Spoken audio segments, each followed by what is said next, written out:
Hello, boys and girls. Here's Mr. Sherman reading Charlotte's Web again. Chapter 7 is so short, I'm going to read Chapter 7 and 8 today. Chapter 7 is entitled Bad News. Wilbur liked Charlotte better and better each day. Her campaign against insects seemed sensible and useful. Hardly anybody around the farm had a good word to say for a fly. Flies spent their time pestering others. The cows hated them, the horses detested them, and the sheep loathed them. Mr. and Mrs. Zuckerman were always complaining about them and putting up screens. Wilbur admired the way Charlotte managed. He was particularly glad that she always put her victim to sleep before eating it. "It's really thoughtful of you to do that, Charlotte," he said. "Yes," she replied in her sweet, musical voice. "I always give them an anesthetic so they won't feel pain. It's a little service I throw in." As the days went by, Wilbur grew and grew. He ate 3 big meals a day. He spent long hours lying on his side, half asleep, dreaming pleasant dreams. He enjoyed good health, and he gained a lot of weight.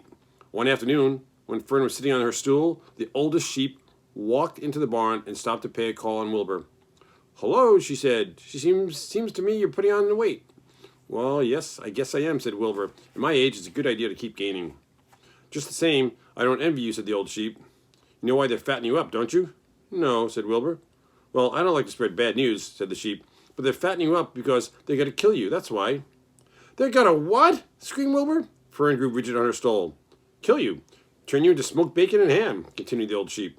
"Almost all young pigs get murdered by the farmer as soon as the real cold weather sets in. There's a regular conspiracy around here to kill you at Christmas time. Everybody's in on the plot. Lurvy, Zuckerman, even John Arable." "Mr. Arable?" sobbed Wilbur. "Fern's father?" "Certainly. When a pig is to be butchered, everybody helps. I'm an old sheep, and I see the same thing, same old business year after year." Arable arrives with his .22, shoots the... "Stop!" screamed Wilbur. "I don't want to die. Save me! Somebody save me!" Fern was just about to jump up when a voice was heard. "Be quiet, Wilbur," said Charlotte, who had been listening to the awful conversation.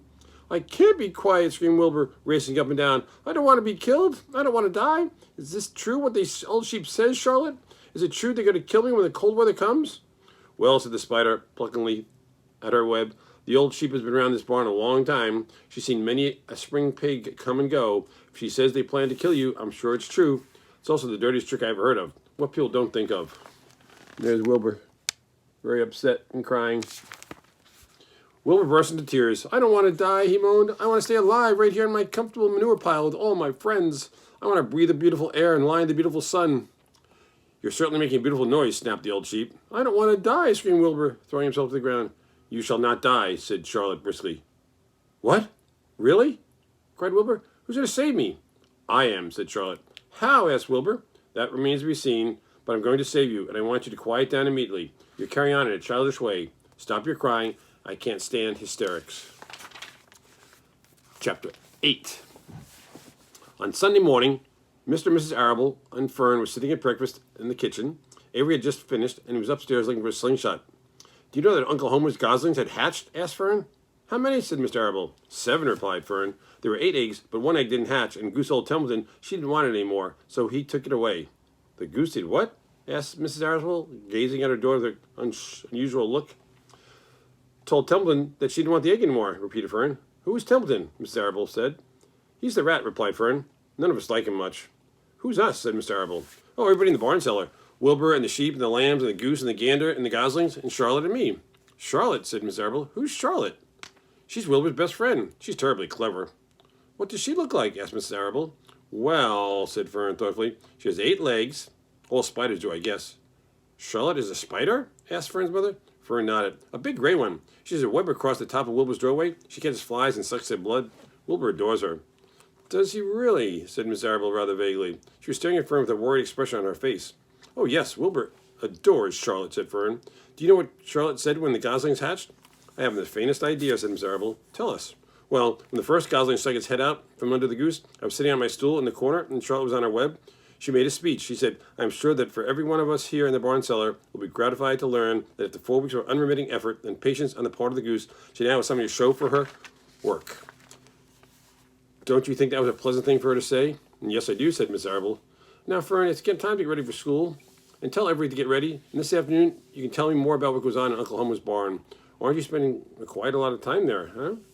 You go there almost every afternoon, don't you?" "I'd like it there," said Fern. She wiped her mouth and ran upstairs. After she left her room, Mrs. Arable spoke in a low voice to her husband. I worry about Fern, she said. Did you hear the way she rambled on about the animals, pretending they talked? Mr. Arable chuckled. Maybe they do talk, he said. I've sometimes wondered. At any rate, don't worry about Fern. She's got a lively imagination. Kids think they hear all sorts of things. Well, just the same, I do worry about her, replied Mrs. Arable. I think I shall ask Dr. Dorian about her the next time I see him. He loves Fern almost as much as we do. I want him to know how queerly she's been acting with that pig and everything. I don't think it's normal. You know perfectly well animals don't talk. Mr. Arable grinned. Maybe our ears aren't as sharp as Fern's, he said. And that's the end. We'll read chapter 9 tomorrow. See you then.